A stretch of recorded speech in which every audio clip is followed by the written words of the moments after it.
Hey, want to add a personal touch to your holiday gifts this year? In this video, I'll show you how to create beautiful handmade hollyberry gift tags using watercolor. Hi everyone, Kelly here.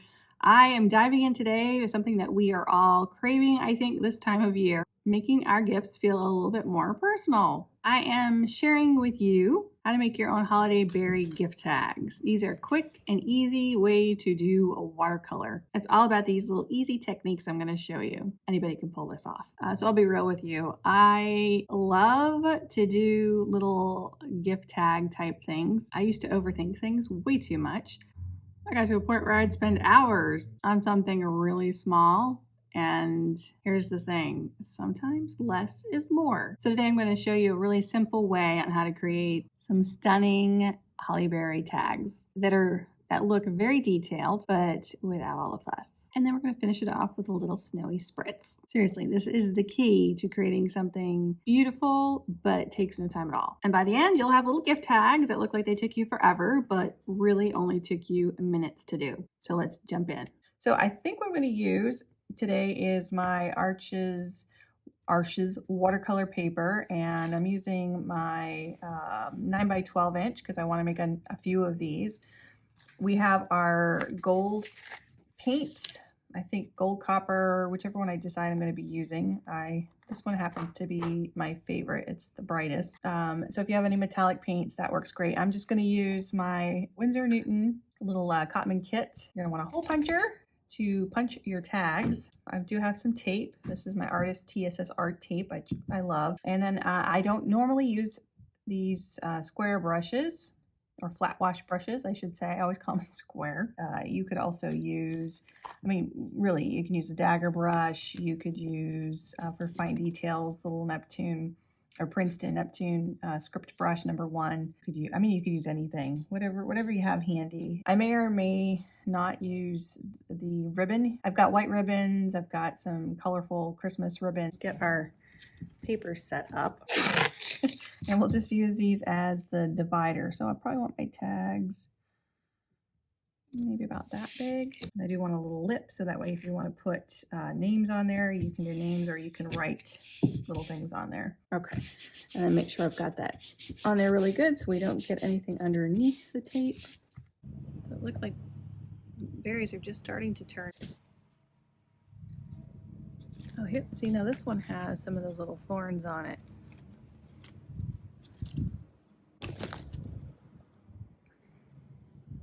Where is it? Here it is. But not much. I've been doing these wrong all along. These ones are actually rounded. There's some hornets. I might have to look it up online. I'll look it up online. Right, so I went outside and actually got one.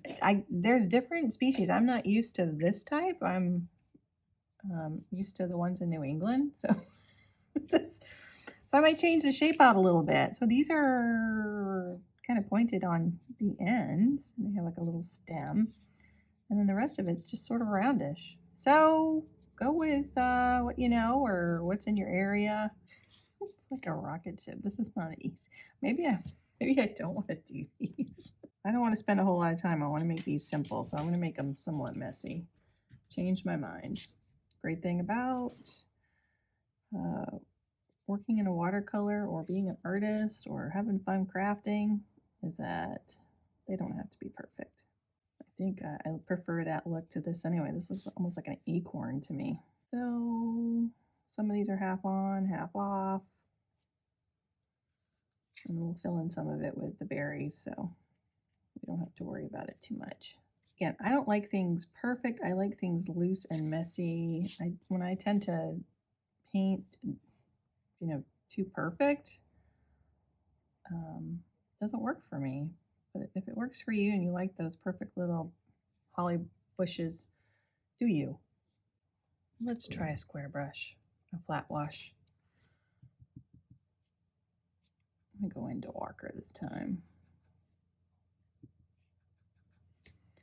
Let's see if this is better.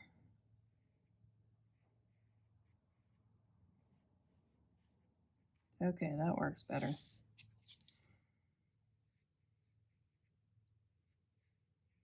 Good. Green, yellow, little blue, and a little brown. And we might want to do a little bit of that blue as well. It's just a blue with a little bit of more tealish color. Okay, so let's go with this light one first. Let's try this again. So I'm going to start with the little point. And come over here with a point. And end with a point.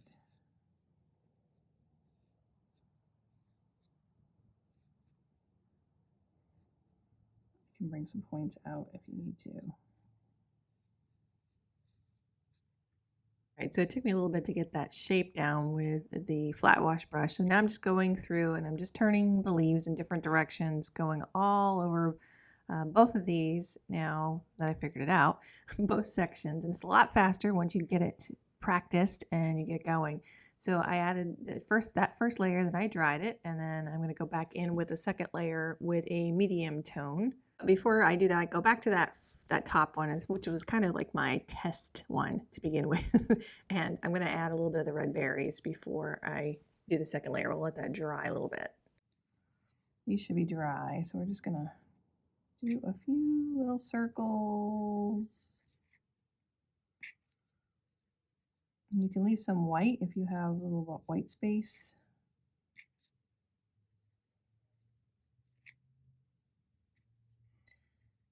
If you don't have the white space, we can create some white with a little bit of bleed-proof white.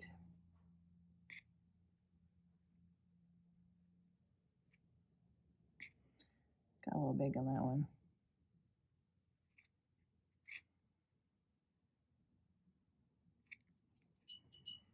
And then we can go in with a little bit of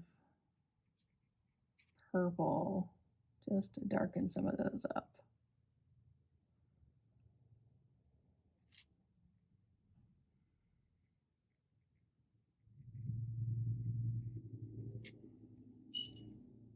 Cute. I like to do like clusters, but I think they pretty much hang out on the stems together.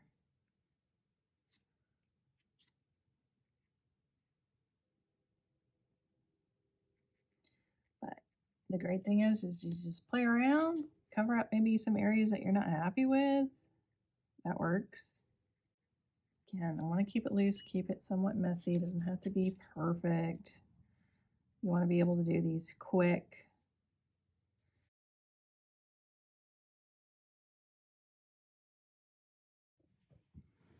All right, so you also need bleed-proof white and a toothbrush for the snow. And I don't have clean water here, but make sure your water's clean. That way you don't end up with colored snow. And we're just gonna spritz. Ooh, look at that. So this is going to cover up any of those little areas that you might not have been happy with. So that's why I say don't worry about it too much. I'm going to rinse my thumb off. And then I might go in with just a little bit of white just to give myself, I'm going to have to dry that first, a little bit of highlight. So let's dry that first. A little closer. So we'll use a little bit of the white, and that is again the bleed-proof white, just to give us a little highlight. Now, some of that actually is still a little wet. That's all right. So you're just going to pop just a little bit of bright white in there if you don't have any in some of the areas that were in that darker green stage. That's all you need, just a little touch. There. All right, for the second layer, we've got this nice light layer in. So now we're using that mid-tone color that we mixed up for a little bit more green. And we're gonna layer that right over it. And it's okay if it hits on top of some of those. Again, trying to get that little point in there. They don't have to be perfect. Perfection is not what we're after. I just went through both of those next two sets and added that mid-tone green. Make sure you tip and turn your page. I did find that I had a lot of them going in the same direction, so I kind of corrected that on the second one. But you can kind of have them half off the page, half on, and you're just going to continue to fill in some of those spaces with that medium tone. Second layer down there, and I really do like the flat wash brush.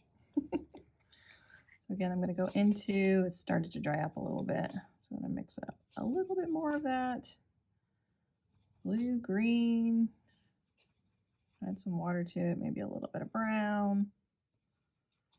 There we go. We want a nice deep rich shade. And again, I'm going to add some by turning it, going right over some of the other ones that we've already done. And I'm okay if I change up the color, it's not a big deal, because having all of those different variations in there is what I absolutely love. Again, this is about crafting, not perfection. It's just about having some fun and making some little tags. How many times am I going to say that, huh? I think I have to tell myself that just as much, because I tend to want to make it perfect as well. So this is me talking to you about letting it go. All right, and these are very fast and very unfocused leaves, but you can see when you add the different layers on there, it's not a big deal. Put our brush and add some little berries. Look at that. Now, if this water was really dark green, you wouldn't get that nice vibrancy, but because I'm going over some of it with green, I didn't even change my water. How daring of me, huh? So you're just gonna pop in, again, these little berries everywhere. And while they're still wet, if you want to add a little bit of that blue to your red to give yourself a nice little purple in some of those areas, kind of gives it just a little bit more dimension. Try to leave a little white space in there. Big ones, little ones.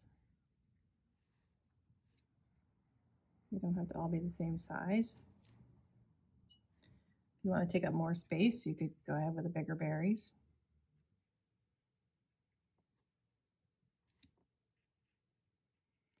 I'll do some bigger ones down here since they look like they might be closer to us. I want that a little bit darker pigment because you can see I've got the green in there, so it's really not popping out that much. So if you find it's too transparent, translucent, you might need to darken your pigment a little bit more.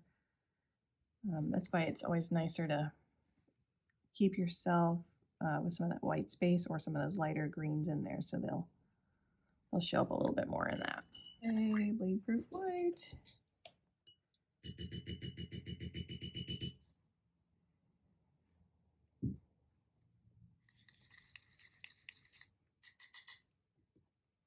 And you're going to take your thumb and run it over the top, just like this.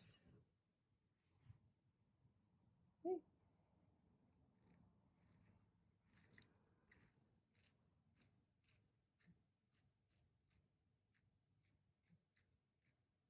Grabbing a little fine detail brush and just popping in a few little dots again of that bright white. Anywhere that you've lost a little bit of dimension, you can really make it pop back out.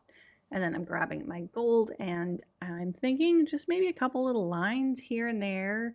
Instead of having a brown stem, maybe we have a gold stem to give it a little bit of shimmer.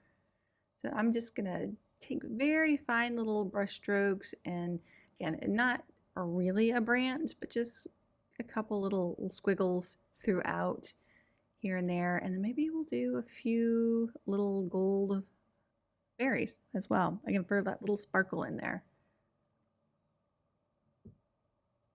You don't need a whole lot, just a few. So let's do the little berries here. Again, just little circles. Great to do over those areas that are very dark green because you can see it pops out. Doesn't show up quite as much on the lighter areas, but the red ones do on the lighter areas. So you can kind of bounce back and forth between those two. All right, once it's all dry, we're just going to remove that tape. Grab your scissors, and I'm just going to cut these in 3, I think, leaving that little space at the bottom so I can write something in there if I want to. And then we're going to split them into 3 more going the other direction. So I think we can get 9 tags out of one 9 by 12 inch sheet. So roughly little 3-inch tags. The great thing about this is you can kind of cut it wherever you want. So if you wanted to do a bigger tag or smaller tag, you can do that as well. But I'm just going to make these all even. And then we're just going to take a little hole puncher. We're going to punch little circles up at the top, and we're going to place our string in there.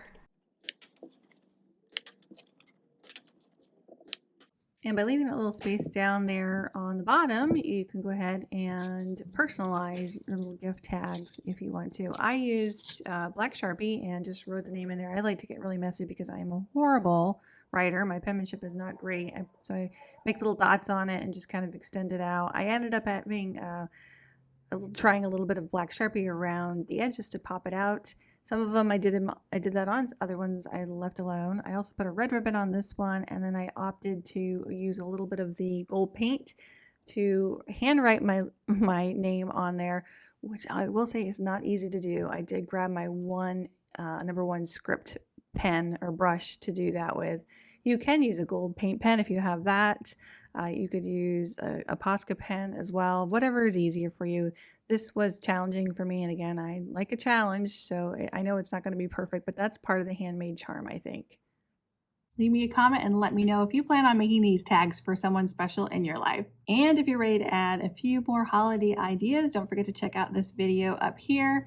I think this is one of my very favorite ways to add just a little extra love to your gifts. So whether or not you're giving this to a friend, a loved one, a family member, or even a client, I think these tags are going to make your gift stand out. Plus, it's exciting to give away something that you've actually made with your own hands. So thanks so much for watching. If you enjoyed this, please make sure to hit that like and share button, and we will see you in the next one. Bye!